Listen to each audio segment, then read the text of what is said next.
22대 총선이 다가오면서 선거 열기가 뜨거워지고 있습니다. 선거철에 교회와 성도들이 주의해야 할 점을 두 차례에 걸쳐 짚어봅니다. 오늘은 목회자에게도 적용되는 공직선거법 조항을 살펴봅니다. 과거 선거를 둘러싼 갈등으로 오랜 기간 어려움을 겪었던 기독교 대한감리회가 최근 몇 년 사이 이철 감독회장을 중심으로 묵묵히 개혁을 추진해오고 있습니다. 변화한 시대 속에서 선교 사명을 감당하기 위한 감리교단이 어떤 노력을 기울이고 있는지 알아봅니다. CBS는 한국교회 회복과 부흥을 위해 어떤 변화와 노력이 필요한지 젊은 사역자들의 목소리를 들어보는 기획 보도를 마련했습니다. 오늘은 3040 젊은 목회자들의 이야기를 들어봅니다. 전 세계 선교지 소식을 전하는 미션 리포트.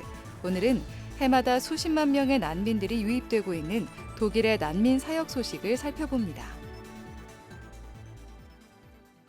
여러분 안녕하십니까? CBS 뉴스입니다. 22대 총선이 다가오면서 선거 열기가 뜨거워지고 있습니다. 선거철이 되면 교회 안에서도 선거에 대한 관심이 높아지는데요. 총선을 앞두고 주의해야 할 점을 짚어보겠습니다. 오늘은 먼저 교회에서 목회자가 주의해야 할 점을 살펴봤습니다. 한혜인 기자입니다. A씨는 온라인으로 교회 설교를 듣다가 깜짝 놀랐습니다. 교회 담임 목사가 특정 정파를 언급하며 비정파에 속아서는 안 된다. 배후에는 사탄과 악한 영이 있다는 발언을 서슴지 않았기 때문입니다. 제21대 국회의원 선거를 앞둔 2020년 기독교 윤리실천운동 공명선거 감시단에 접수돼 주의 조치를 받은 사례입니다.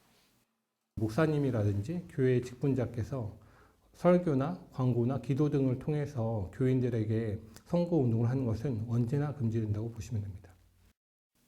공직선거법 85조 3항에는 누구든지 교육적, 종교적 조직 내에서의 직무상 행위를 이용해 구성원에 대해 선거운동을 하거나 하게 할 수 없다는 내용이 명시돼 있습니다. 이에 따라 목회자가 특정 정당을 지지하거나 비난하는 발언을 할 경우 직무상 행위 이용 선거운동 혐의로 법적 처벌을 받을 수 있습니다. 실제로 2020년 총선에서 교인을 상대로 특정 정당을 지지하는 발언을 한 목사는 직무상 행위 이용 선거운동 혐의로 기소돼 법원에서 벌금형을 선고받았습니다. 교회 목사님이라든지 이런 분들이 굉장히 영향력 있는 분들인데 이분들이 신자들에 대해서 그런 선거운동을 하게 되면 신자들의 정치적 의사 형성에 왜곡을 가져온다. 여기 주목한 겁니다. 설교 이외의 광고나 주보를 통해서도 특정 정당이나 후보자를 지지하거나 비난하는 건 금지됩니다. 말씀을 통한 비유도 주의해야 합니다. 문자 메시지나 SNS 등을 이용해 특정 후보자를 낙선시킬 목적으로 허위 사실을 유포하거나 비방하는 행위도 금지됩니다. 또 직분자가 출마했을 경우 평소 정해진 순번에 따라 후보자에게 기도 등의 예배 순서를 맡기는 것은 가능하지만 급조해서 예배 순서를 맡기는 것은 문제가 될 수 있어 주의해야 합니다. CBS 뉴스 한혜인입니다. 기후 총선을 바라는 그리스도인 네트워크가 성명을 내고 이번 22대 총선은 기후위기 극복을 위한 총체적 전환의 시작점이 되어야 한다면서 이를 위한 요구사항을 발표했습니다. 기후총선 네트워크는 성명에서 기후위기는 환경의 단일 이슈가 아니라 탄소를 기반한 우리 사회의 모든 영역을 바꾸어야 한다면서 기후 정의를 위한 기본법과 공공재생에너지로의 전환을 위한 법 제정, 각종 토건 개발 사업과 전쟁 무기 지원, 방위 산업의 중단, 탄소소득세 도입 등 탄소 배출 규제 강화 등을 요구했습니다. 기후 총선 네트워크 성명에는 개인 551명과 교회 51곳, 단체 22곳이 연서명으로 참여했으며 성명서와 요구안은 각 정당에 전달할 예정입니다. 사회적 신뢰도 하락과 교세 감소 등 한국교회가 직면한 현실을 극복하기 위해 변화가 필요하다는 목소리가 큽니다. 하지만 어디서부터 시작해야 할지 막막하기도 한데요. 과거 선거를 둘러싼 갈등으로 오랜 기간 어려움을 겪었던 기독교 대한감리회는 최근 몇 년 사이 이철 감독회장을 중심으로 묵묵히 개혁을 추진해오고 있습니다. 어떤 변화가 일고 있는지 송주열 기자가 짚어봤습니다. 한국교회 중심교단 가운데 하나인 기독교 대한감리회가 다방면에서 변화를 시도하고 있습니다. 우선 선거 제도가 달라졌습니다. 감리교는 과거 4년 전임인 감독회장 선거를 둘러싸고 10년 넘게 심각한 갈등을 겪었고 선거 제도 개선에 대한 교단 내 요구도 컸습니다. 선거 과열 방지를 위해 감리교는 지난 2022년 선거 때부터 정회원 11년급 이상에게만 부여하던 투표권을 정회원 1년급 이상으로 확대해 투표권자를 2배가량 늘렸습니다. 그리고 올해 치러지는 감독회장 선거를 앞두고 후보 등록금을 인상하기로 했습니다. 12개 연회에서 치러지는 선거 비용과 후보자들의 과도한 비용 부담 등을 고려해 후보 등록금을 기존 5천만 원에서 7천만 원으로 인상하기로 결의했습니다. 목회자 은퇴에 대비한 응급기금이 줄어드는 문제도 대책을 세웠습니다. 이번에는 총회 차원에서 소위 말하는 그 페이퍼 처치에 대한 조사 그 내용이라도 있어야 앞으로 무슨 계획을 세워가지 그런 게 전혀 없는 상태에서 눈 감고 은금 문제, 부담금 문제, 미자립구의 문제 얘기할 수가 없어서 이번에는 좀 징계를 하자는 게 아니고 상황이 어떤지 조사를 하자 그런 얘기예요. 감리교 개혁의 중심에는 이철 감독회장이 있습니다. 지난 2020년 10월에 취임한 이철 감독회장은 은퇴 목회자 증가에 따른 응급기금 구조 조정과 목회자 수급 문제 해결을 위한 신학교 통합 등을 역점 개혁 과제로 제시했습니다. 실제로 지난 2021년 입법의회에서는 연회 재편과 본부구조 축소, 신학교 통합, 선거운동 기간 축소 등 구체적인 개혁 법안들이 통과되기도 했습니다. 개혁 의제를 밖으로 내놓고 논의했다는 거, 그 사람들은 그걸 됐냐 안 됐냐 이렇게 보는데 사실은 논의조차도 못하고 있는 데가 태반이요. 은급도 원로 목사님들한테는 어렵지만은 줄이고 젊은 사람들을 참여하게 하고. 감신과 목원, 협성대 등 감리교 계통 세계신학교 신대원 통합도 2025학년도부터는 가시화될 전망입니다. 통합 첫 해 신대원생들에게는 전액 장학금도 고려하고 있습니다. 커리큘럼, 교수, 학생 선발 이게 이제 교단 중심으로 하기로 했고 같은 커리큘럼 인원 선정 그걸 내년부터 시행하기로 했고 5학년도부터 장소 문제는 이제 올 연말까지 얘기해야 되지. 국내외 12개 연회를 6개 연회 정도로 개편하는 방안도 내년 입법의회에서 다루기로 한 상태입니다. 시대 변화에 맞춰 교회들의 역량을 보다 집중하는 방향으로 나아가기 위해서입니다. 여러 분야에서 개혁을 추진하면서도 감리교는 코로나 팬데믹으로 고통받는 해외 선교사들을 위한 긴급 구호기금 마련에 역시 코로나로 어려움을 겪는 교회들이 40억 원을 모으기도 했습니다. 오는 10월 말 4년 임기를 마치게 되는 이철 감독회장은 감리교단의 미래를 준비하는 개혁 과제들을 잘 마무리할 수 있도록 최선을 다하겠다고 말했습니다. CBS 뉴스 송주열입니다. 한국 교회 상황이 갈수록 어려워지고 있지만 복음 전도 사역을 감당하기 위해 목회자의 길에 들어선 이들이 있습니다. CBS는 신대원 신입생부터 30, 40대에 이르기까지 젊은 사역자들의 목소리를 들어보는 기획 보도를 마련했습니다. 오늘은 첫 번째로 3040 젊은 목회자들의 이야기를 들어보겠습니다. 이승규 기자입니다. 한국교회 상황이 예전만큼 좋지 않습니다. 신뢰도는 하락한 지 오래고 이로 인한 교세 감소 추세도 가파릅니다. 한국교회 미래가 그렇게 밝지만은 않다는 겁니다. 한국교회 미래를 이끌어갈 3040 목회자들은 어떤 고민을 가장 많이 하고 교회가 나가야 할 방향을 어떻게 보고 있을까? 기독교 대한선교회 국내선교위원회가 3040 목회자들을 대상으로 주최한 세미나에서 만난 목회자들은 다음 세대에 대한 관심이 높았습니다. 하지만 답답한 건 뾰족한 수가 보이지 않는다는 겁니다. 반응도 냉랭하고 싸늘하고 그런 거 봤을 때 점점 더 어렵다. 점점 더 다음 세대 목회가 훨씬 힘들어지겠다 이런 생각이 확실히 많이 들어요.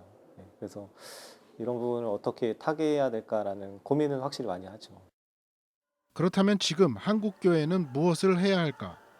3040 목회자들은 뜨거운 영성과 기도가 필요할 때라고 말했습니다.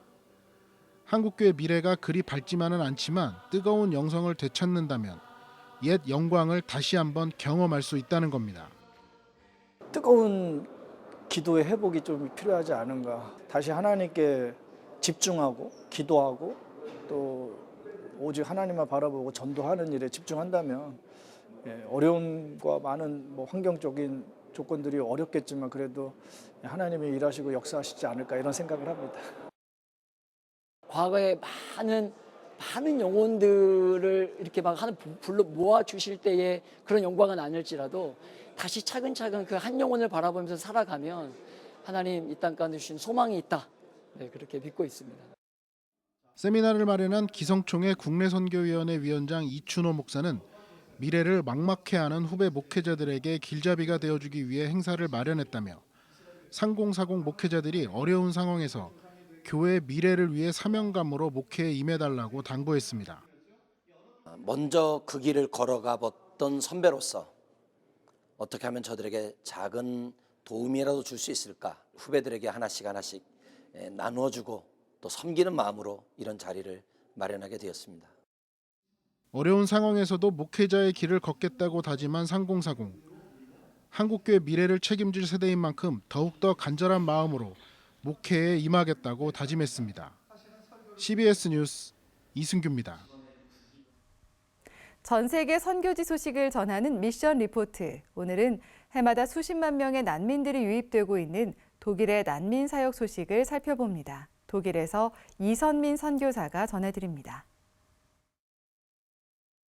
독일 난민의 대거 유입은 2015년 시리아 내전으로 인해 발발되었습니다. 2015년에 약 47만 6천 명, 연이어 2016년에 약 74만 5천 명이 독일로 유입되어 난민을 신청했습니다. 그 후에도 꾸준히 난민이 유입되고 있는데 매해 약 20만 명의 사람들이 난민을 신청하고 있습니다. 우크라이나 난민들을 제외했을 때 2024년 현재 가장 많이 유입되는 난민은 시리아인들이고 그들을 이어 튀르키예, 아프가니스탄인들입니다. 나라 이름들에서 알 수 있듯이 난민들의 대부분은 무슬림들입니다. 독일은 여러 가지로 난민들에 대한 지원에 있어 다른 유럽 국가들에 비해 매우 관대한 편이지만 여전히 난민들은 사회에서 소외된 사람들입니다. 난민 쉘터는 주로 공장 밀집 지역이나 도시의 변두리에 위치해 있고 언어와 문화적 배경이 전혀 다른 곳에서 온 난민들이 독일 사회에 적응하는 것은 쉽지가 않습니다. 그래서 저희는 초급 독일어 수업을 통해 그들이 독일 사회 적응을 돕고 그것을 통해 그들의 삶을 돌보시는 하나님의 사랑을 전하려고 하고 있습니다. 또한 신뢰 관계가 형성되었을 때 지역 교회들과도 함께 연합하여서 행사와 예배를 통하여 난민들에게 복음을 전하려고 하고 있습니다. 먼저는 성경에 하나님의 그 이주민들과 난민들에 향한 마음이 정말 그것이 저희가 이 일을 하는 가장 중요한 근거라고 생각을 하고요. 그리고 무엇보다 난민 사역의 중요성은 용이한 접근성에 있다고 저희는 생각해요. 그래서 우리가 쉽게 갈 수 없는 많은 국가의 복음을 들어보지 못한 사람들이 이곳에는 너무도 쉽게 만날 수 있습니다. 또한 그들은 어려움을 겪으면서 낯선 땅에서 살아가고 있기에 그 마음이 많이 열려 있습니다. 그래서 복음을 전하기에 좋은 환경이라고 생각을 합니다. 기본적으로 무슬림들에게는 크리스천들에 대해서 좋지 않은 편견을 갖고 있거든요. 근데 이제 그런 부분들이 이제 이곳에 와서 기독교인들의 섬김을 받으면서 깨어지는 것 같습니다. 그래서 이 사람들이 사랑으로 정말 자신들을 섬겨주고 자신들이 가장 필요할 때 도와주는 사람들이라는 그런 인식이 긍정적인 크리스천들에 대한 생각들이 이제 생겨나는 것 같습니다. 그리고 이제 그것들이 시간은 오래 걸리겠지만 그런 씨앗들이 심겨져서 그들 안에서 하나님이 일을 하실 거라고 저희는 생각합니다. 이곳에 난민이라는 이름으로 많은 예수님을 알지 못하는 사람들이 모이고 있습니다. 그러나 독일의 교회는 이들에게 복음을 전하기에는 너무 약해져 있는 것 같고요. 또한 독일인들은 자신의 나라를 떠나 문화와 언어가 매우 다른 타국에서 사는 사람들의 삶을 이해하는 것에는 한계가 있다고 고백들을 하더라고요. 그렇기에 난민들과 같이 타국에서의 삶이라는 공통된 경험을 가지고 그들을 섬길 수 있는 외국인 사역자들이 더욱 필요한 것 같습니다. 안타깝게도 최근에는 제2의 난민 위기라고 할 만큼 많은 우크라이나 난민들이 독일로 유입되었고 팬데믹과 전쟁으로 인한 세계적 인플레이션이 독일 경제에도 큰 영향을 미쳐서 독일 내에서도 국민적 피로감이 점점 커져가고 있는 것 같습니다. 독일 정부도 난민 신청을 받아주는 것에 있어서 점점 엄격한 기준을 적용해가고 있는데요.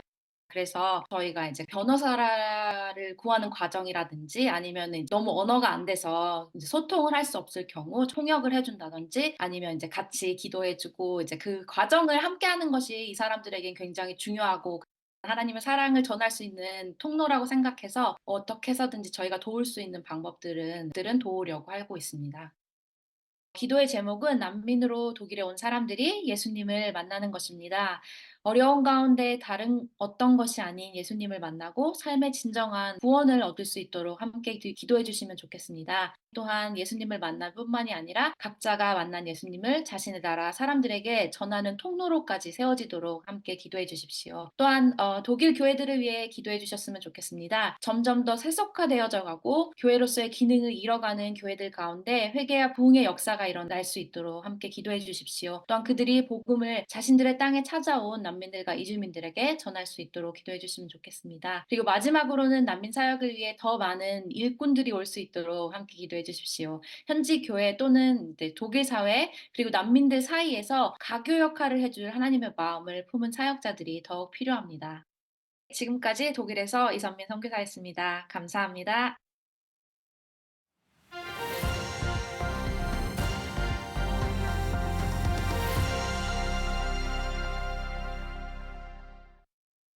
간추린 지역교계 소식입니다.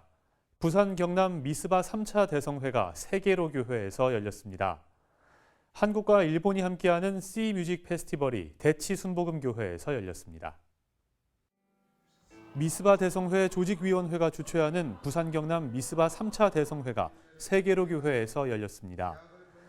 이번 성회엔 크로스로드 선교회 대표 정성진 목사와 한국 청소년 마약예방본부 심하보 이사장이 강의를 진행했습니다. 하나님께서는 세례요한을 만드시고 이러할 때 십자가 전사들을 만들어내리라고 확신합니다. 예장통합 대구동로회 동성애 및 젠더주의 대책위원회는 차별금지법을 막아야 할 한국교회의 사명을 주제로 세미나를 열었습니다.